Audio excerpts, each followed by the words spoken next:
Hey everybody, David here, and today I want to do a how to watch video. If you are somebody that has never seen any of the Predator movies, no fret. I'm going to do a video here right now that will tell you how you can watch the Predator movies in chronological order.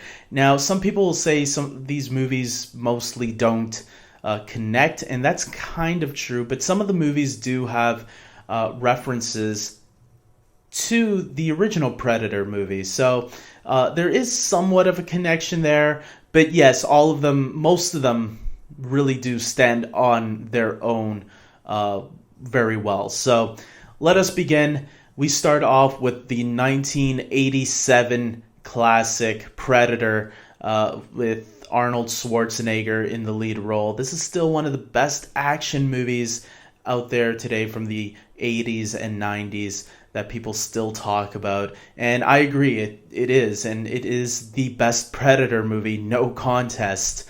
When you watch all the other ones, you're going to probably be disappointed with what comes after. To me, there are some okay ones, but yeah, for the most part, none of them touch the original. And that's not saying, oh, that's because sequels are never as good as the original. We've seen sequels that have been better sometimes than the original.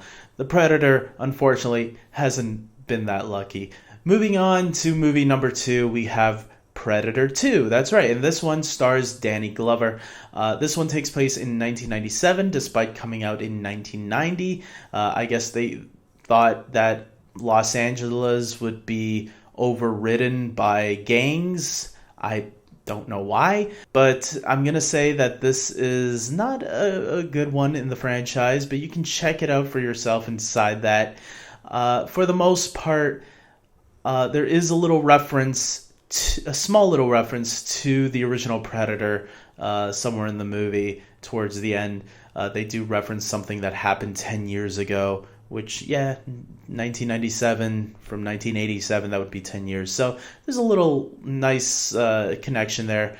But for the most part, this movie stands on its own completely. And look very carefully, and you might see an alien Easter egg. Aliens as in the xenomorph from, James Cameron and Ridley Scott's Alien franchise. Moving on to the next movie, speaking of the xenomorphs, we look at Alien versus Predator. That's right, this movie comes out a couple of years after, more than 10 years after Predator 2. This is the one that has the two alien races fighting. That's right, Predators versus Aliens. Which one is the victor? I'll leave that to you guys to watch and find out. I will say that I actually think this movie is pretty good. I actually like it. I know a lot of fans at the time were very disappointed with it because it wasn't rated R. For me, I actually thought it was a nice effort and more fun than Predator 2. Now, some people are probably going to say, fun. David, you don't use fun in a Predator or Alien movie. I disagree with that. I think you can add a little bit of that. And I think they accomplished that because the next movie was rated R, Alien vs. Predator, Requiem. And this movie is a turd fart. It is so bad. I can't even, they thought this would please the fans. And guess what? It didn't. Despite being rated R, it still sucked. This is also the only film in the franchise that's a direct sequel to the previous one. Not just because it's Alien versus Predator, but it literally takes place seconds after where the first the first Alien versus Predator movie ended. So there you go. We then flash forward to a few, maybe 5 years later after that, or whatever, 2010's Predators. That's right, more than one, that's plural.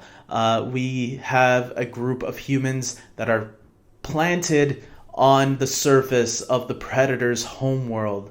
We kind of got a glimpse of the Predator's homeworld in Alien versus Predator Requiem. This is where we actually get to be on the planet. And unfortunately, it doesn't really explore it enough. But I'm going to tell you something. This is probably the best sequel to the original Predator that we had so far. That's right, better than the ones that I just mentioned. all the sequels and spin-offs that I mentioned, this is the movie with Adrian Brody and Topher Grace that was passable. Moving on to our last movie in this franchise, we have The Predator. That's right, this is the newest movie that's coming out now. So once you watch all those movies, you got this one set in stone. And that's how you watch the Predator movies in chronological order. How would you watch it if the Alien franchise was lumped into all of this? Well, maybe I'll leave that for another video. But for now, you got your Predator movies here. You can binge watch all of them before you go watch the new one this weekend.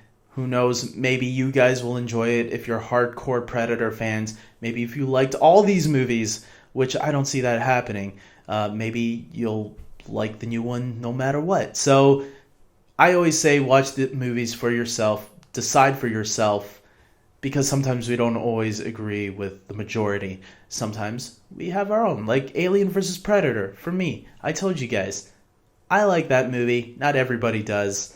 Make up your own mind. So until next time, everybody, I hope this video was useful to you if you're wanting to get into the Predator vibe of it all. There you go. I hope you guys like this video. Please subscribe to my channel. And until next time, take care.